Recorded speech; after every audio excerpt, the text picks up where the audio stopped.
Start कर रहे हैं क्लास 9 का सोशल साइंस का चैप्टर नंबर 9 जिसका नाम है the price puzzle what drives the market. ठीक है, इस चैप्टर में सबसे पहले हम टॉपिक जो समझेंगे वो है डिमांड।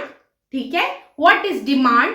डिमांड को समझने से पहले मैं एक छोटी सी स्टोरी आपको समझाऊंगी जिसकी वजह से आपको डिमांड समझ में आ जाएगा कि डिमांड क्या होती है और आप खुद डेफिनेशन बोलोगे। ठीक है, मेरे साथ बने रहें। ठीक है, सबसे पहले हम देखेंगे कि एक लड़का है।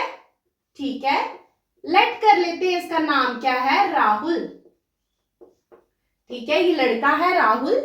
ठीक है, इसका मन है, ये जाता है मार्केट में। ये क्या देखता है कि इसका मन आ जाता है एक साइकिल पे। ठीक है, एक साइकिल पे, बाईसाइकिल पे इसका मन आ जाता है। ये सोचता है कि मुझे ये बाईसाइकिल जो है ये खरीदनी है। ठीक है, ये बाईसाइकिल इसको खरीदनी है। ठीक है, पूछता है शॉपकीपर को इसका प्राइस। वो बोलते हैं इसका प्राइस कितना है, 6000। लेट कर लेते हैं कि कितना है, 6000 है। ठीक है, राहुल के पास कितने पैसे हैं, ये सोचता है कि मेरे पास तो सिर्फ 500 है। ठीक है, 500 रुपीज है मेरे पास। ठीक है, अब इसकी डिजायर तो बहुत है, ये इसको विलिंग है, ये इसको खरीदना चाहता है, इसकी विलिंग है कि ये इसके पास हो, है ना, इसका डिजायर है, आप बोल सकते हो इसकी डिजायर है कि ये इसके पास बाईसाइकिल होनी चाहिए। अच्छा, बाईसाइकिल सबको पसंद है। ठीक है, तो बाईसाइकिल इसके पास होनी चाहिए। गलत गलत नहीं सोचना है। ठीक है, बाईसाइकिल उनको बिठाने के लिए नहीं चाहिए। ठीक है, कि उनको बिठा करके ट्यूशन ले जाएंगे। ठीक है, ऐसा नहीं सोचना है। ठीक है ऐसे मजाक कर रही हूँ। तो इसकी विलिंग है कि 6000 की बाईसाइकिल मेरे पास होनी चाहिए।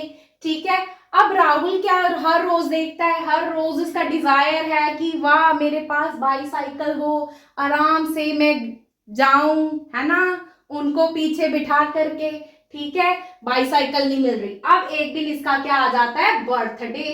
ठीक है, बर्थडे आता है तो इसके रिलेटिव्स, इसके ग्रैंड पेरेंट्स इसको मनी देते हैं और अल्टीमेटली इसके पास 6000 रुपीज कलेक्ट हो जाते हैं। ठीक है, अब फटाक से जाएगा और बाईसाइकिल को क्या करेगा, खरीद लेगा ना। पहले क्यों नहीं खरीद पा रहा था, डिजायर तो पहले भी था, विलिंग तो पहले भी था।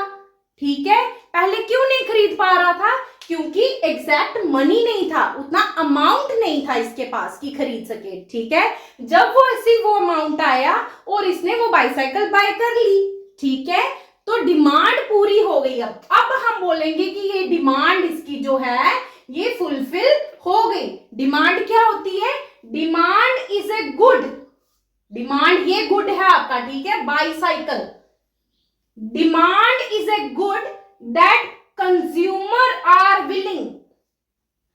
डिमांड एक गुड है, एक चीज है जिसको कंज्यूमर, ये आपका राहुल कौन है, कंज्यूमर है, ये लेना चाहता है ना, यही कंज्यूम करना चाहता है उसको, बाईसाइकिल को। दैट कंज्यूमर आर विलिंग, सिर्फ विलिंग होना काफी नहीं है, एंड एबल टू बाय, उसको खरीदना भी, उसके पास उतने पैसे होने चाहिए कि वो उसको खरीद भी सके।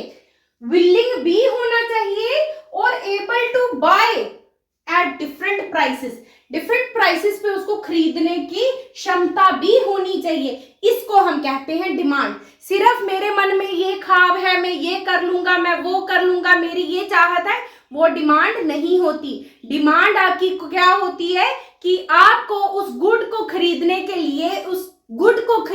लिए आपके पास एक तो विलिंगनेस होनी चाहिए कि हाँ मैं खरीदना चाहता हूं, और दूसरा आपके पास वो सफिशिएंट अमाउंट होना चाहिए टू बाय, है ना, और आप उसको खरीदने के मतलब होने चाहिए, आप एबल होने चाहिए कि आप उसको खरीद सकें उस प्राइस पे। ठीक है, इसको हम कहते हैं डिमांड। तो डिमांड क्या हुई, मेरे साथ बोलो, demand is a good that consumer are willing and able to buy at different prices.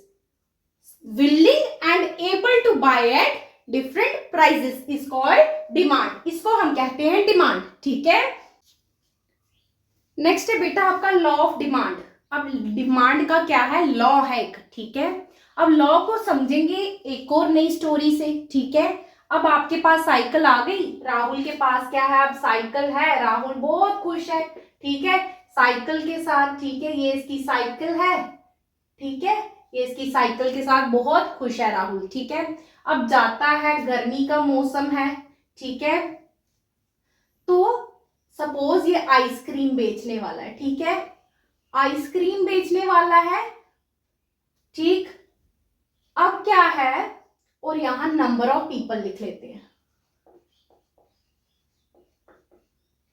School से छुट्टी हुई, दोस्त वगैरह भी हैं राहुल के, ठीक है, सब जा रहे हैं, आइसक्रीम सोचते हैं कि खा लेते हैं, ठीक है। आइसक्रीम खाने के लिए अब क्या होता है, आइसक्रीम वाले से पूछते हैं कि आइसक्रीम, बहुत हॉट डे है, आइसक्रीम का रेट क्या है, तो वो बोलता है ये आइसक्रीम जो है ये 100 रुपी पर पीस है, ठीक है, कितनी है, 100 रुपीज की आइसक्रीम है।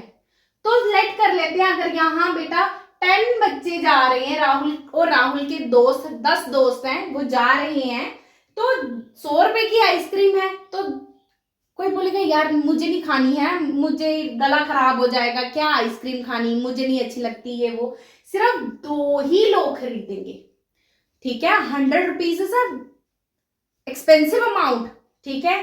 अब नेक्स्ट डे वही आइसक्रीम वाला बोलता है कि 80 रुपीज की आइसक्रीम है, ठीक है। अब क्या होगा, लेट कर लेते हैं कि फिर और बच्चे खरीद लेंगे, 3 बच्चों ने खरीद लिया आइसक्रीम उस दिन, ठीक है। अब एक दिन वो बोलता है कि यार 50 रुपए की आइसक्रीम है, 50 रुपए की आइसक्रीम, 50 रुपए की आइसक्रीम, तब क्या हुआ, तब और बच्चों ने खरीदी, 5 दोस्तों ने आइसक्रीम खरीदी उस दिन। और एक दिन क्या हुआ, वो बोलता है 20 रुपए की आइसक्रीम सेल है आज, ठीक है, सेल है, सेल है, 20 रुपए की आइसक्रीम, 20 रुपए की आइसक्रीम। उस दिन क्या हुआ, 10 के 10 फ्रेंड्स ने आइसक्रीम खरीदी, ठीक है। अब देखो, मैं आपको इसके थ्रू ये समझाना चाहती हूं कि अगर प्राइस ज्यादा हो रहा है, देखो प्राइस, ये कीमत है ना, ये रुपीस है, रुपीस है, प्राइस जब इंक्रीज हो, जब ज्यादा था तो नंबर ऑफ पीपल क्या थे, कम थे, थोड़े थे, प्राइस ज्यादा, पीपल कम, है ना, खरीदने वाले कंज्यूमर कम, है ना। प्राइस जैसे जैसे कम होता गया, सबसे कम यही है, कम होता गया, तो नंबर ऑफ कंज्यूमर बढ़ते गए, है ना। वही हिसाब है, टमाटर, टमाटर 100 रुपया किलो हो जाए तो मम्मी क्या बोलती है, रहने दो, है ना। जहां टमाटर 2 kg आते हैं घर में, वहां क्या पता ½ kg ही आए, ठीक है। और वही अगर टमाटर क्या है 20 रुपए किलो, तो भर भर के टमाटर लाए जाते हैं, है कि नहीं। तो वही हिसाब है, अगर आपकी प्राइस इंक्रीज हो जाए, ठीक है, तो डिमांड बेटा कम हो जाती है उस चीज की, ठीक है। खाली 2 ही लोग जो हैं उन्होंने विलिंग किया और वो एबल थे उसको खरीदने के लिए।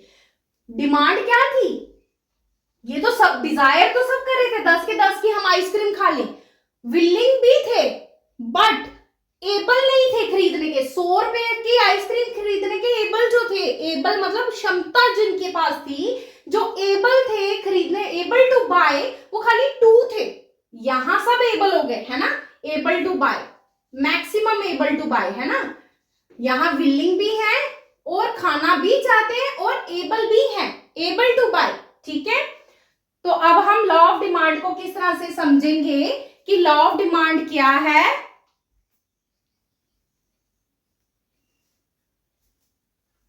व्हेन प्राइस, कीमत, है ना, price of a good increase, अगर कीमत बढ़ती है, इंक्रीज हो जाती है, if the price of a good increase, तो डिमांड क्या हो जाती है, कम हो जाती है, डिमांड डिक्रीज, ठीक है। And when the price of a good, good क्या होता है, सामान, डिक्रीज, जब प्राइस डिक्रीज हो गया, कम हो गया, तो डिमांड क्या हो गई, ज्यादा, है ना, ज्यादा लोगों ने खरीदा, इंक्रीज हो गई, तो हम बोल सकते हैं डिमांड जो है या प्राइस जो है और डिमांड का आपस में इनवर्स रिलेशन है। कैसा रिश्ता है, रिलेशन कैसा है इन दोनों का, इनवर्स, इनवर्स रिलेशन है। कैसा रिश्ता है, इनवर्स, ठीक है, ये इनवर्स का साइन होता है। अगर ये इंक्रीज हो तो ये डिक्रीज होगी, अगर ये इंक्रीज हो तो ये डिक्रीज होगी, ठीक है। दोनों का आपस में उल्टा रिश्ता है, उल्टा इनवर्स रिलेशन है, ठीक है। तो ये आपकी डेफिनेशन हो गई लॉ ऑफ डिमांड की। ये मैंने आपको एग्जांपल समझाई थी, आपने ये आइसक्रीम वाली एग्जांपल भी लिख सकते हो आप, ठीक है। अब इसका बनाना होता है आपने ग्राफ, ठीक है। तो मैं इसका ग्राफ बनाऊंगी यहाँ पे आपके सामने, ठीक है। तो लेट कर लेते हैं कि यहाँ क्या है आपके number of people. X axis पे हमने, ये हमारी एक्स एक्सिस होती है, ठीक है, और ये हमारी वाई एक्सिस होती है ना। यहां हमने ले लिए नंबर ऑफ पीपल और यहां हमने ले लिया प्राइस, ठीक है, कीमत। पहले कीमत कितनी थी, ये 0 होता है ना, इनिशियल पॉइंट 0। पहले 2 हम ऐसे लिखते थे, 2 4 then 6 then 8 and then 10 students, ठीक है। थोड़ा बड़ा बड़ा लिखें। यहां हमने नंबर ऑफ पीपल ले लिए, नंबर ऑफ स्टूडेंट्स ले लो, आप कुछ भी ले सकते हो। कंज्यूमर ले सकते हो, नंबर ऑफ कंज्यूमर 2 4 6 8 और 10, ठीक है। आप कुछ भी डाटा फिल कर सकते हो यहाँ पे, मेरे को जस्ट समझाना है कि ये कैसे होता है। प्राइस देखो बेटा, पहले क्या था, 20 रुपए, 20 है ना। प्राइस की बात करें तो 20 40 60 80 एंड देन यूर 100, ओके। ये है आपका प्राइस, ठीक है, ये आ गया आपका प्राइस, ठीक है। अब देखो, जब 100 रुपी थे, जब 100 रुपी थी, तब कितने बच्चों ने खरीदा, खाली 2, ये 2 पे और ये 100, ठीक है, ये पॉइंट आया मेरा। जब 80 था तब 3 बच्चों ने खरीदा, 80 है तो 3 समवट नियर अबाउट हियर, 4 से थोड़ा सा कम लगा लेना, ये रहा, ठीक है। जब 50 था, 50 मतलब यहां पे है ना, 50 था तब कितने बच्चों ने खरीदा, 5, कुछ यहां पे पॉइंट आ जाएगा आपका। 20, जब 20 कीमत थी, ये 20 है और इसके सामने आ जाओ तो 10 लोगों ने खरीदा। तो ग्राफ क्या हो रहा है, ऐसे आ रहा है नीचे की तरफ, है कि नहीं। तो स्लोप, ये क्या होती है, स्लोप, इसको क्या बोलते हैं, स्लोप, कि यहां पे चीज रखी, कितनी स्लोप, कैसे नीचे आ गए आप। यहां पे बॉल रखो, यहां सपोज मैंने बॉल रखी, आगे करके नीचे आ गई ना, इसको क्या बोलते हैं, स्लोप। तो स्लोप कैसी है इसकी, नीचे की तरफ, ऐसे यहां रखो, नीचे, है ना, आ जाओगे ऐसे करके नीचे, तो डिक्रीजिंग, डिक्लाइनिंग स्लोप है, डिक्रीज हो रही है कि नहीं, डिक्रीज हो रही है आपकी स्लोप, ठीक है। ये आपकी एक्स एक्सिस होती है और ये आपकी वाई एक्सिस होती है, ठीक है। तो आप लिख सकते हो, ये आपकी आगे डिमांड कर्व, डिमांड, ये डिमांड है ना आपकी, डिमांड है ना, तो इसको ये कर्व आई एक, ठीक है, इस तरह से एक सिंगल लाइन बनाओगे आप, तो ये इसको बोलते हैं डिमांड कर्व, ठीक है। ये आपने डिमांड की कर्व बनाई है, ठीक है। नेक्स्ट देखो बेटा, ये इसी को मैंने थोड़ा साफ साफ करके लिख दिया है ताकि आप पेपर में इजीली लिख सको। तो मैंने ये लिख दिया यहाँ पे, प्राइस ऑफ आइसक्रीम आपका 100 तो डिमांड की थी, 2 ने डिमांड फुलफिल की, ठीक है, विलिंग भी थे और बाय भी कर सकते थे। 80 जब थी तब 3 विलिंग थे और बाय कर सकते थे, ये होती है डिमांड। 40 में 5 और 20 में 10, यही हमने डिमांड कर्व बनाई थी। बस ये जो कर्व बनाई होती है हमने, इसके बिहाफ पे हम ये एग्जांपल लेते हैं कोई, उसके बिहाफ पे हम डिमांड कर्व बनाते हैं, ठीक है। ये डाटा आप कुछ भी ले सकते हो और कर्व बना सकते हो, और आपने इसी कर्व में हमने क्या क्या लिया है उसी के 3 पॉइंट्स लिखने होते हैं ताकि हम अच्छे से रिप्रेजेंट कर सके पेपर में, ठीक है। तो इसके बिहाफ पे हमने 3 पॉइंट क्या लिखे कि एक्स एक्सिस पे हमने डिमांड लिया, तो एक्स एक्सिस क्या रिप्रेजेंट कर रही है, क्या शो क्या कर रही है, शो, या आप शो लिख सकते हो, रिप्रेजेंट लिख सकते हो क्वांटिटी को, कि कितनी क्वांटिटी थी आपकी। एक्स एक्सिस रिप्रेजेंट आपकी क्वांटिटी और डिमांड, ठीक है।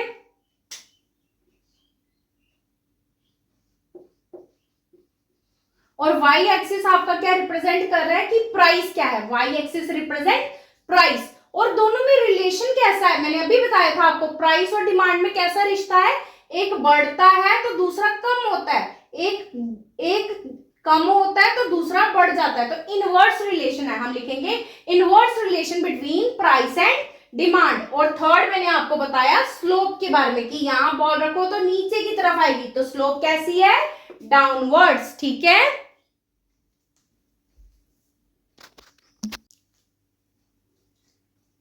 नेक्स्ट क्वेश्चन है आपका, why does the law of demand operate, law of demand operate क्यों होता है, कैसे होता है। इनकम इफेक्ट है इसमें, एक है आपका सब्सटीट्यूशन इफेक्ट। इनकम इफेक्ट को इस तरह से समझेंगे कि आपको कुछ पॉकेट मनी मिलती है, ठीक है, सबको मिलती है, और आपकी जो वो है ना, वो पढ़ने की बहुत शौकीन है, लिखती रहती है, पढ़ पढ़ के लिखती हैं, लिख लिख के पढ़ती हैं, ठीक है। तो आप क्या करते हो, अब उनको खुश करने के लिए क्या करते हो, नोटबुक्स लेकर के जाते हो।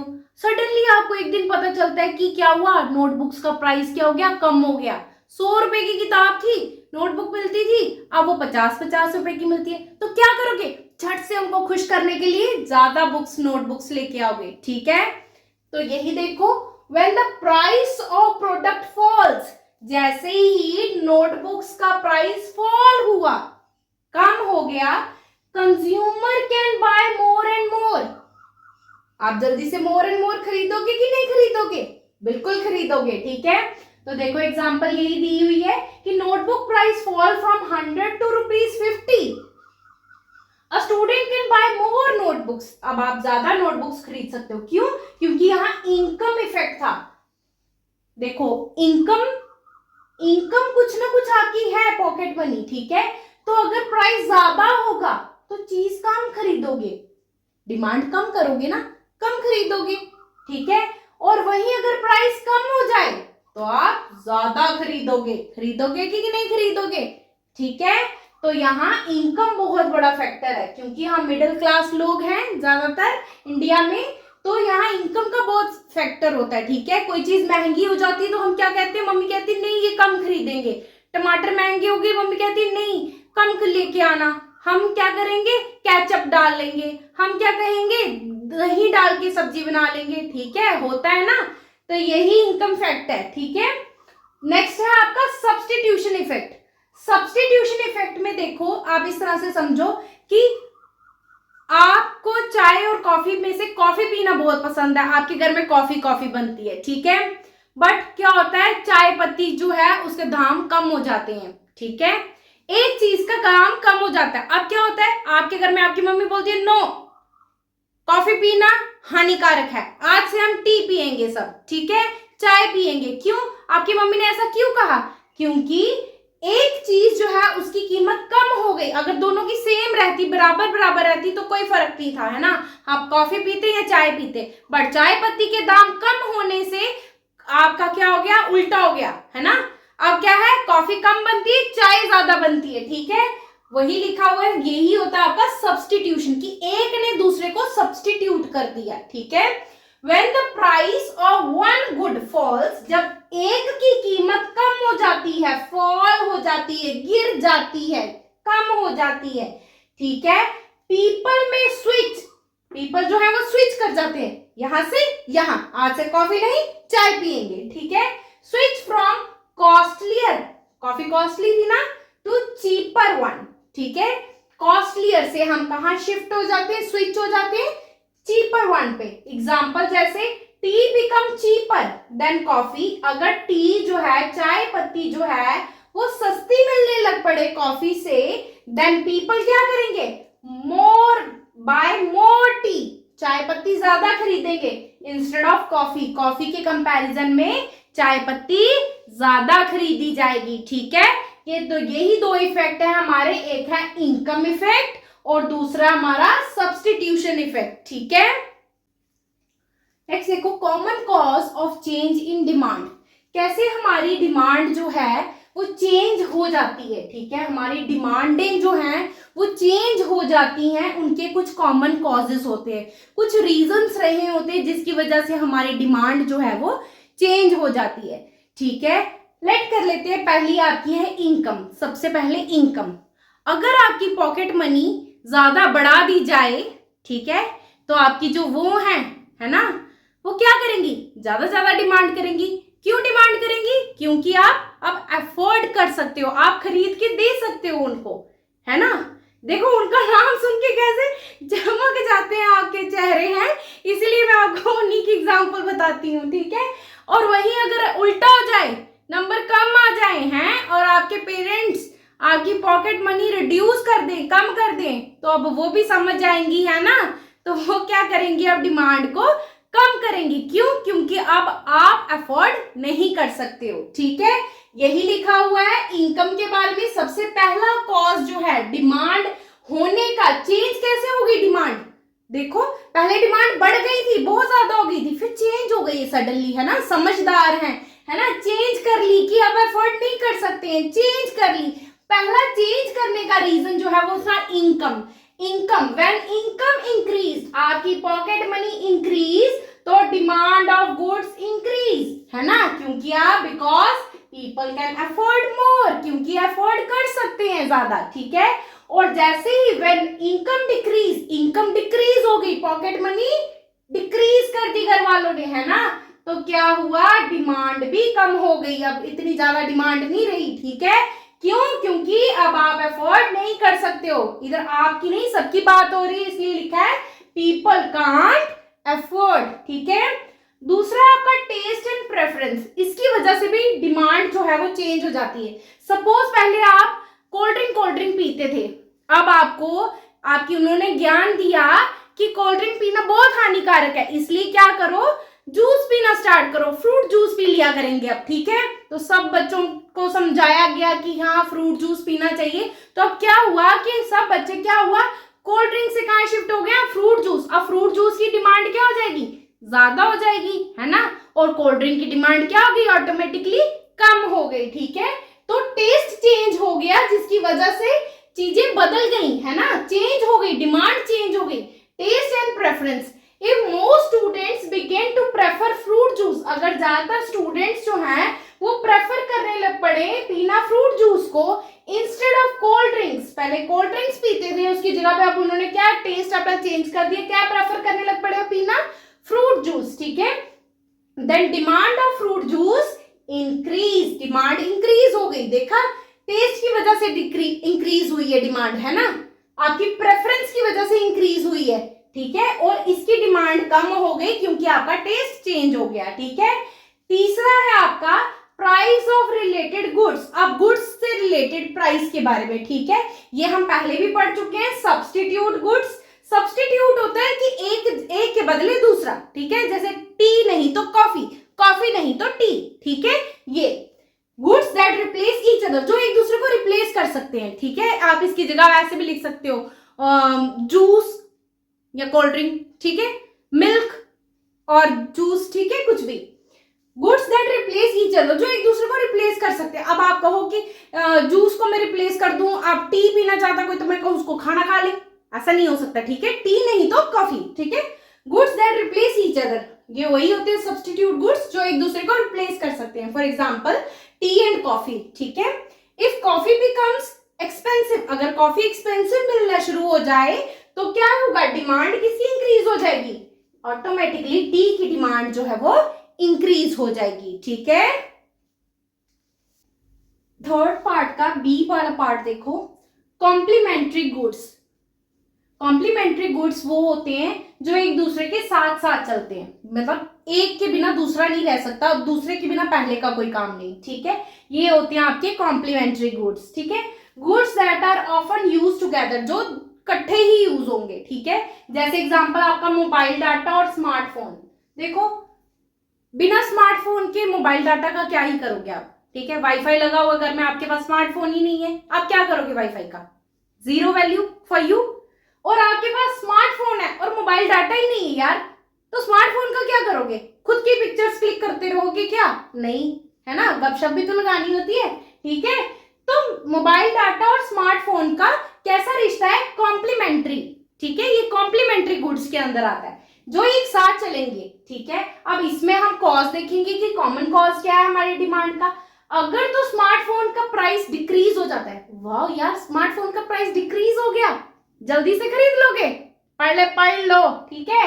If smartphone price decrease then more people buy smartphone, ज्यादा लोग खरीदेंगे ना स्मार्टफोन को, और ज्यादा लोग खरीदेंगे। देखो प्राइस क्या हुआ? डिक्रीज, कम हुआ स्मार्टफोन का, तो मोबाइल डाटा स्मार्टफोन ज्यादा खरीदा जाएगा, और अगर स्मार्टफोन ज्यादा खरीदा जाएगा तो मोबाइल डाटा भी तो ज्यादा यूज किया जाएगा, है कि नहीं? तो demand of mobile data increase, एक डिक्रीज हुआ तो दूसरा देखो इंक्रीज हो गया कि नहीं हो गया अपने आप, ठीक है। यहां हमने प्राइस कम किया और यहां मोबाइल डाटा का जो डिमांड है वो क्या हो गया? अपने आप इंक्रीज हो गई, ठीक है। Population and number of buyers, अब देखो नेक्स्ट फोर्थ आपका population and number of buyers. Population increase होती जाए, जैसे इंडिया की बहुत हो रही है ना, फर्स्ट नंबर पे पहुंच गई पॉपुलेशन में। द पॉपुलेशन इंक्रीज, तो डिमांड किसकी? कपड़ा, रोटी, मकान, ये तो बेसिक नीड्स हैं, ये भी तो बढ़ेंगी। पॉपुलेशन बढ़ेगी तो कपड़ा, रोटी, मकान, है ना। तो आपको गुड्स जैसे ब्रेड खाने के लिए, वाटर बॉटल, पानी और हाउसिंग, ये भी राइज हो जाएंगी, इंक्रीज हो जाएंगी, ठीक है। तो वही बोल रहे हैं द पॉपुलेशन इंक्रीज, अगर पॉपुलेशन इंक्रीज हुई तो demand of many goods like bread, water bottle and housing can rise, ये भी इंक्रीज हो जाएंगी। नेक्स्ट देखो एक्सेप्शन फॉर फ्यूचर, फ्यूचर के लिए एक्सेप्शन है एक, ठीक है। अगर देखो सोना बहुत महंगा हो रहा है कि नहीं, अगर लोग खरीदे, सोने के बिना जी नहीं सकते क्या? बिल्कुल जी सकते हैं। अगर थोड़े दिन सोना नहीं खरीदा जाए तो अपने आप सोने की कीमतें नीचे आ जाएंगी मार्केट में, है ना, सस्ता हो जाएगा। मोदी जी ने भी कहा है ना, कि इस साल सोना नहीं खरीदना, नो गोल्ड, ठीक है। If people want price to rise, अगर हम चाहते हैं कि हाँ सर चढ़ जाए हमारे, है ना, सोना इंक्रीज होता जाए, तो भाई खरीदते जाओ, है ना, किसने मना किया है? चढ़ जाएगा। If people want price to rise, अगर हम चाहते हैं कि हाँ कीमतें बढ़ती जाए, राइज करती जाए, दे मे बाय नाउ, अभी खरीदो, जाओ खरीदो, ठीक है। तो उसकी डिमांड इंक्रीज करो और उसके दाम बढ़ाते जाओ, कोई भी चीज हो सकती है वो, ठीक है। पर अगर फ्यूचर में आप चाहते हो कि प्राइस जो है वो फॉल हो जाए, if people want price to fall, अगर हम लोग चाहें कि सोने के दाम कम हो जाएं, तो दे मे वेट टिल इट फॉल, ठीक है। हमें वेट करना चाहिए कि वो क्या करे? फॉल हो जाए, उसका रेट कम हो जाए, धीरे धीरे कम हो ही जाएगा, ठीक है, और नॉर्मल पेस पे आ जाएगा, सो दैट हर कोई अफोर्ड कर सके, उसको अफोर्ड कर सके, खरीद सके सोने को, ठीक है। सिर्फ नेक्स्ट टॉपिक है बेटा अब हमारा सप्लाई। हमने डिमांड को कंप्लीट किया, अब हम स्टार्ट करने जा रहे हैं सप्लाई। सबसे पहले हम डिमांड और सप्लाई को पहले मैं सप्लाई को समझा लेती हूँ, फिर मैं दोनों में डिफरेंस समझाऊंगी आपको, ठीक है। सप्लाई कौन करेगा? Yes, supplier, seller. सप्लायर को मैं क्या बोल सकती हूँ? जो कौन सप्लाई करता हमें चीजें, सप्लाई कौन करता हमें? सेलर, है ना, बेचने वाला सेलर, यही सप्लाई करेगा चीजों को, ठीक है। सपोज कोई टमाटर बेचने वाला है, ठीक है, आके आता है आपकी स्ट्रीट में, आपकी गली में कोई टमाटर बेचने वाला आता है, लेट कर लेते हैं, कोई भी फ्रूट बेचने वाला आता है, तो और क्या करता है, कुछ फिक्स रेट किया होता है उसने, है ना, कि 50 रुपए किलो टमाटर देंगे, है ना। अब लेडीज की आदत होती है थोड़ा बार्गेनिंग करने की, वो कहती है नहीं 50 नहीं 45 लगा लो, है ना। तो अगर तो उसको देखो आया तो वो बेच नहीं है, सेल करने ही आया हुआ है, वो उसको सेल करने हैं अपने सारे टमाटर, ठीक है, टमाटो उसको अपने सारे सेल करने हैं। बट अगर उसको लगेगा कि हाँ 45 ठीक है, मतलब मैं ये ऑफर दे सकता हूं इनको, मैं ऑफर कर सकता हूं 45 में मैं सेल कर सकता हूं, ठीक है, तो वो मान जाएगा। बट आप बोलोगे कि 50 की चीज मेरे को 30 में दे दे, हाँ मैं लेके ही 30 में रहूंगी, तो बेटा वो जो है वो उसको सेल नहीं कर पाएगा। वो सेल तो करना चाहता है, ये नहीं कि वो सेल नहीं करना चाहता, ही वॉन्ट्स टू सेल, वो सेल करना चाहता है अपने टमाटोज को, बट वो क्या है, उसके विलिंग भी है, वो देना चाहता है, बट उसको क्या है, वो ऑफर जो है, वो जो ऑफर है वो उसको उसके फायदे में नहीं है, उसको नुकसान हो रहा है, उसको लॉस हो रहा है, उसका प्रॉफिट तो नहीं होगा, चलो, तो उसको उल्टा नुकसान क्यों कराना है हमने, तो वो सेल नहीं करेगा। वो कहेगा नहीं बहन जी मेरे टमाटर को हाथ नहीं लगाना, ठीक है, मेरे टमाटर को हाथ नहीं लगाना, ठीक, क्यों? अब क्या हुआ, supplier, it is the quantity of good, supply क्या होती है, जो आप सप्लाई करना चाहते हो, जो क्वांटिटी ऑफ गुड, जो टमाटर, गुड क्या है यहाँ पे, टमाटर आपके, तो जो इतनी क्वांटिटी ऑफ टमाटर आप देना चाहते हो, सेल करना चाहते हो, है ना, it is the quantity of good that seller are willing, seller देना चाहता है, विलिंग है, and able to offer for sale, और उसको वो एबल भी है, जैसे हमने वहां पढ़ा था, it is the quantity of good that buyer are willing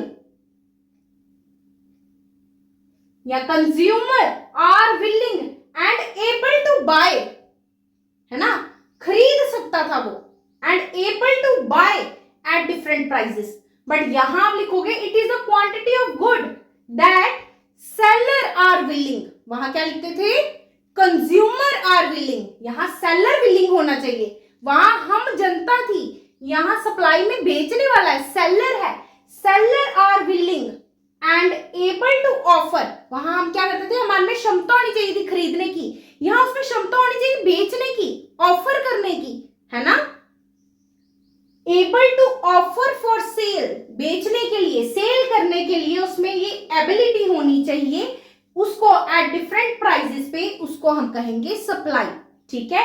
अब आपने मेन सीख लिया कि सप्लाई और डिमांड में क्या फर्क था, बस डिमांड में यहां आप क्या लिखते थे, सेलर वर्ड की जगह आप क्या यूज करते थे, कंज्यूमर, कंज्यूमर आर विलिंग, है ना, और यहां एबल टू ऑफर फॉर, ये इतनी जगह able to offer for sale, वहां क्या लिखते थे, एबल टू बाय, क्षमता होनी चाहिए उसकी खरीदने की, बाय करने की, और यहां सेलर की क्या होनी चाहिए, क्षमता बेचने की, सेल करने की, able to offer for sale, ठीक है, एट डिफरेंट प्राइसेस, ठीक, समझ गए, इसका मतलब हमने सीखा कि जो डिमांड थी, डिमांड जो थी वो कंज्यूमर से रिलेटेड थी, हम लोगों से रिलेटेड थी, आम जनता से रिलेटेड थी, ठीक है, जबकि सप्लाई जो है वो किससे रिलेटेड है, सेलर से, बेचने वाले से रिलेटेड है, ठीक है, सेलर से रिलेटेड है, ठीक है। तो हमने डेफिनेशन पढ़ी, it is the quantity that seller are willing, seller willing होना चाहिए, and able to offer, able to offer for sale, और उसको सेल करने के लिए उसकी एबिलिटी भी होनी चाहिए, able to offer for sale at different prices, ठीक है। इसमें ही भी जैसे हमने वहां क्या पढ़ा था, आगे हमने डिमांड कर्व पढ़ी थी, यहां हम क्या पढ़ेंगे, लॉ ऑफ डिमांड पढ़ा था, उसमें डिमांड कर्व पढ़ी थी, यहां हम पढ़ेंगे लॉ ऑफ सप्लाई और उसकी डिमांड कर्व, ठीक है।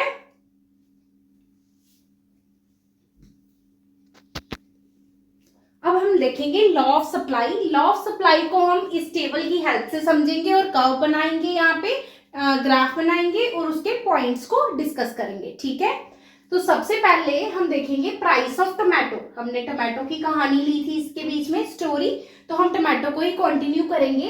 लेट कर लेते हैं, जो प्राइस है टमाटो का वो मार्केट में है 20 रुपीज, 20 रुपए केजी, ठीक है, 20 रुपीज मतलब रुपी इन केजी, यहां आप लिख लेना, ऐड कर लेना कि 20 रुपए किलो टमाटर बिक रहे हैं, ठीक है, 20 रुपए किलो टमाटर बिक रहे हैं। तो जो सप्लायर है वो क्या करता है, 50 पेटियां सप्लाई करता है, कितनी पेटियां सप्लाई करता है, 50 पेटियां, 50 बॉक्सेस, ठीक है, सप्लाई करता है। अब क्या हुआ, टमाटर के दाम बढ़ गए, ₹40 हो गए, ठीक है। अब सप्लायर क्या करेगा, सप्लायर चाहेगा कि मैं ज्यादा, चाहेगा कि नहीं चाहेगा कि मैं ज्यादा उगाऊं टमाटर और ज्यादा पेटियां जो बॉक्सेस हैं वो मंडी में सेल करने के लिए भेजूं, है कि नहीं। अब वो क्या करेगा, 100 पेटियां बनाना शुरू हो गया, 100 बॉक्सेस बेचना शुरू हो गया मंडी में, ठीक है। अब क्या हुआ, टमाटरों के प्राइस और इंक्रीज हो गए, 60 रुपीज, 60 रुपए किलो टमाटर बिकने लग पड़े। तो सप्लायर को हो जाएगा मैं और प्रॉफिट कमाऊं यार, मैं और प्रॉफिट होना चाहिए, वो अपने खेत में क्या करेगा, ज्यादा मजदूर लगाएगा, पेस्टिसाइड इंसेक्टिसाइड्स का यूज करेगा ताकि टमाटर की फसल और हो सके, है ना। तो वो क्या करेगा, 150 पेटी बार, ठीक है, 150 पेटी जो है 150 बॉक्सेस जो है वो मंडी में सप्लाई करने लग पड़ा। ठीक है, वही टमाटर की कीमत अब 80 रुपए हो जाए, 80 रुपीज बढ़ती जा रही है हर रोज, है ना। तो सप्लायर क्या कोशिश करेगा, मैं और टमाटर जो है आगे पीछे से इकट्ठे करके दाएं बाएं से और मैं भेजूं, और वो क्या करता है 200 पेटी भेजने शुरू हो जाता है मंडी में।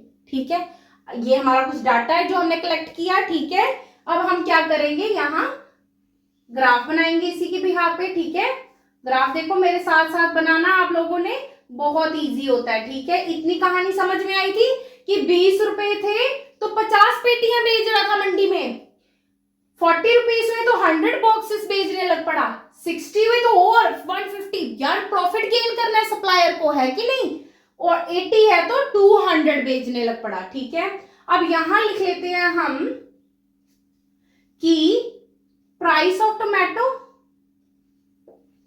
प्राइस को।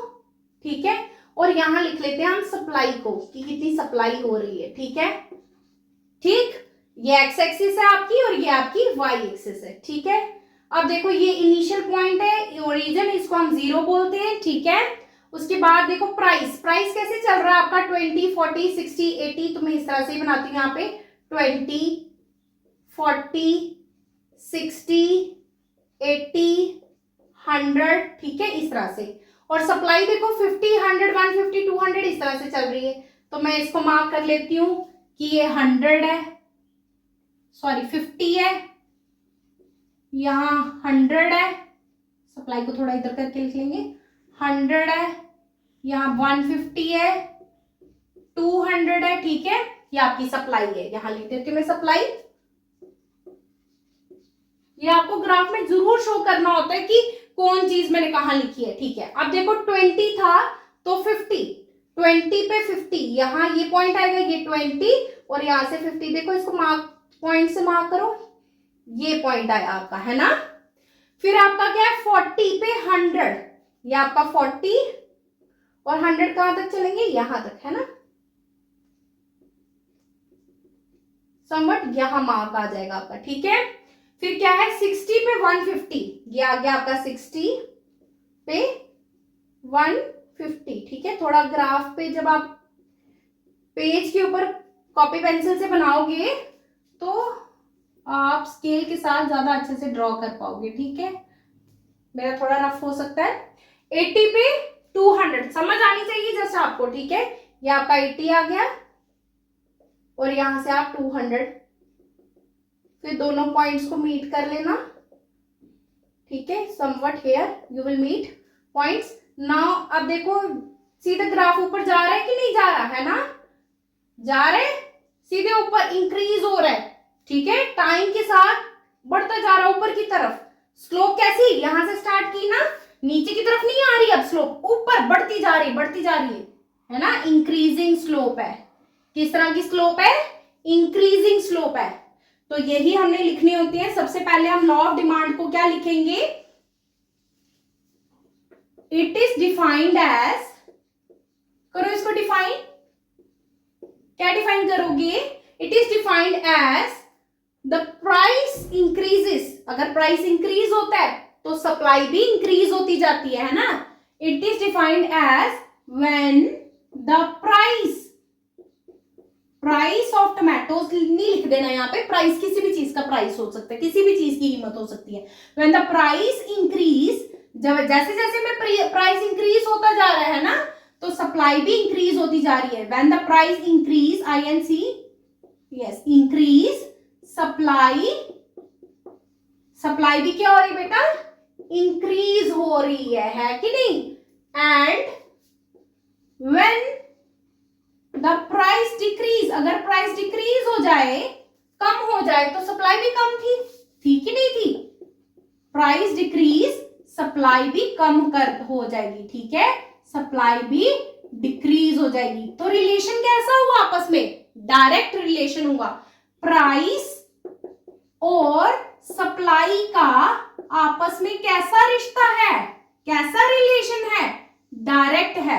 ये इंक्रीज तो ये भी इंक्रीज, ये डिक्रीज तो ये भी डिक्रीज। ठीक है, तो ये हम लिख देंगे लॉ ऑफ सप्लाई में, इसका लॉ लिखेंगे उसके बाद थोड़ा सा हम इस ग्राफ ये बनाएंगे, एग्जाम्पल के तौर पे ग्राफ बनाएंगे इससे, और ग्राफ के पॉइंट्स लिख देंगे। पॉइंट नंबर 1, एक्स एक्सिस पे आपने क्या शो किया, तो एक्स एक्सिस रिप्रेजेंट, क्या लिखोगे, एक्स एक्सिस रिप्रेजेंट या शोज, जैसे वहां लिखा था सेम वैसे ही, represents price, and Y axis represent, क्या रिप्रेजेंट करती है आपकी, सप्लाई। ठीक, इतना समझ में आया। सेकंड पॉइंट हम क्या लिखते हैं कि दोनों का रिलेशन कैसा है, तो कैसा रिलेशन है, there is direct relation between price and supply, तो लिखो there is direct relationship between price and supply. And third point हम क्या लिखते हैं बेटा कि कर्व स्लोप कैसी है, कैसी स्लोप है, यस इंक्रीजिंग, वहां कैसी थी, डिक्रीजिंग स्लोप थी आपकी, यहाँ पे स्लोप कैसी है, इंक्रीजिंग, सबको इंक्रीजिंग दिख रही है ना, ठीक है। नेक्स्ट देखो बेटा, common cause of change in supply, कौन कौन से ऐसे कॉमन कॉजेस हैं जिसकी वजह से आपकी जो सप्लाई है उसमें चेंज हो सकती है, ठीक है। पहला है cost of production. Cost of production includes wages, raw material, electricity, transport and rent. कोई भी चीज है बेटा आपने प्रोड्यूस करनी है तो उसकी प्रोडक्शन जो है वो किस पे डिपेंड करेगी कि आपने रॉ मटेरियल महंगा खरीदा या सस्ता खरीदा, इलेक्ट्रिसिटी आपको वहां कैसी पड़ रही है, महंगी सस्ती, ट्रांसपोर्ट दूरी पे है अगर तो ट्रांसपोर्ट ज्यादा महंगा पड़ जाएगा आपको, रेंट अगर जिस प्रॉपर्टी पे आप मैन्युफैक्चर कर रहे हो, प्रोडक्शन कर रहे हो, वो आपने रेंट पे तो नहीं खरीदी हुई, ठीक है, आप रेंट पे नहीं खरीदी, आपकी अपनी भी है तो भी आप कहीं किसी टाइप का लोन तो पे नहीं कर रहे, ठीक है। इन सब चीजों को इंक्लूड करके ही किसी चीज, कोई भी जो प्रोड्यूसिंग जो प्रोडक्शन हो रही है जिस चीज की, उसकी कॉस्ट निर्भर करती है, ठीक है। अगर ये सब चीजें सस्ती हो तो कॉस्ट जो होगी वो भी सस्ती होगी, अगर ये सब चीजें महंगी पड़ने लग पड़े तो प्रोडक्शन जो प्रोड्यूस है आपका, ठीक है, जो गुड है आपका, उसकी कॉस्ट जो है वो बढ़ जाएगी। टेक्नोलॉजी, सेकंड है technology. Better technology make more production. आप टेक्नोलॉजी का यूज करके बड़ी बड़ी मशीन्स का, है ना, कंप्यूटराइज काम करेंगे, ठीक है, साइंटिफिक वे में काम करेंगे टेक्नोलॉजी का यूज करके, तो प्रोडक्शन जो है वो फास्टर होगी और चीपर, सस्ती होगी, ठीक है, चीप पड़ेगी आपको, क्योंकि मैन फोर्स कम यूज होती है। मैन फोर्स में आपको क्या करना पड़ता है, वेजेस देने पड़ते हैं इन लोगों को, है ना, मैन पावर जितनी यूज करोगे उतने ज्यादा पीपल को आपको तनख्वाह देनी पड़ेगी, वेजेस देने पड़ेंगे। अगर आप कम मैन पावर यूज कर रहे हो, टेक्नोलॉजी का ज्यादा यूज कर रहे हो, मैन पावर कम लगेगी और प्रोडक्शन ज्यादा होगी और चीपर होगी, सस्ती होगी, ठीक है। नंबर ऑफ सेलर्स, अब बेटा मार्केट में बहुत सारे बेचने वाले हैं, मोर नंबर ऑफ फर्म्स, ज्यादा फैक्ट्रीज हैं, ज्यादा फर्में हैं, तो enter supply will increase, supply क्या हो जाएगी, अपने आप इंक्रीज हो जाएगी। जब सप्लाई इंक्रीज हो गई तो कॉस्ट जो है वो कम हो जाती है, और अगर फर्म जो है वो लीव कर देती है मार्केट को तो सप्लाई अपने आप डिक्रीज हो जाएगी, कम हो जाएगी। चौथा है आपका natural factors like weather. Weather की तरह नेचुरल फैक्टर्स आके, अ गुड रेनफॉल, अगर वेदर अच्छा है, रेनफॉल अच्छी होती है तो आपको क्या होगा, सप्लाई क्रॉप की ज्यादा होगी, क्योंकि क्रॉप ज्यादा अच्छे से ग्रो करेंगे, ठीक है, तो आपकी सप्लाई जो है क्रॉप की, जो राइस की सप्लाई है, वीट की सप्लाई है, पैडी की सप्लाई है, तो वो अच्छी होगी और सप्लाई भी ज्यादा होगी मार्केट में। वहीं अगर बैड वेदर कंडीशंस होंगी तो क्रॉप यील्ड जो है वो भी रिड्यूस हो जाएगी और सप्लाई अपने आप कम हो जाएगी, ठीक है। और फिफ्थ है आपका गवर्नमेंट पॉलिसीज। अगर गवर्नमेंट टैक्स लगाती है, ठीक है, अगर गवर्नमेंट टैक्स लगाती है तो प्रोड्यूस जो है आपका, जो सामान है वो महंगा बिकेगा, क्योंकि आपको टैक्स लग रहा है, तो आप सामान को कैसे सस्ता बेच सकते हो अगर आप सेलर हो तो, ठीक है। वहीं अगर आपको गवर्नमेंट सब्सिडी प्रोवाइड कर रही है तो आप उसी सामान को सस्ता दे सकते हो, क्योंकि आपको फायदा दे रही है गवर्नमेंट, ठीक है। तो वही लिखा हुआ है, अगर टैक्स ऑन कोल्ड ड्रिंक्स अगर टैक्स बढ़ जाए, इंक्रीज हो जाए कोल्ड ड्रिंक्स पे, तो कॉस्ट ऑफ कोल्ड ड्रिंक्स जो है वो इंक्रीज हो जाएगी एंड जिसकी वजह से सप्लाई जो है वो कम हो जाएगी, ठीक है। और अगर वेयर सब्सिडी दे दे गवर्नमेंट अगर कोल्ड ड्रिंक्स के ऊपर, तो जिसकी उसकी वजह से क्या होगा, आपका कोल्ड ड्रिंक्स का प्राइस रिड्यूस हो जाएगा, कॉस्ट जो है वो कम हो जाएगी और सप्लाई बढ़ जाएगी उसकी वजह से, ठीक है। अगर वीडियो आपको पसंद आती है तो आपने चैनल को सब्सक्राइब करना है, वीडियो को ज्यादा से ज्यादा लाइक करना और शेयर करना है। Thank you for watching this video.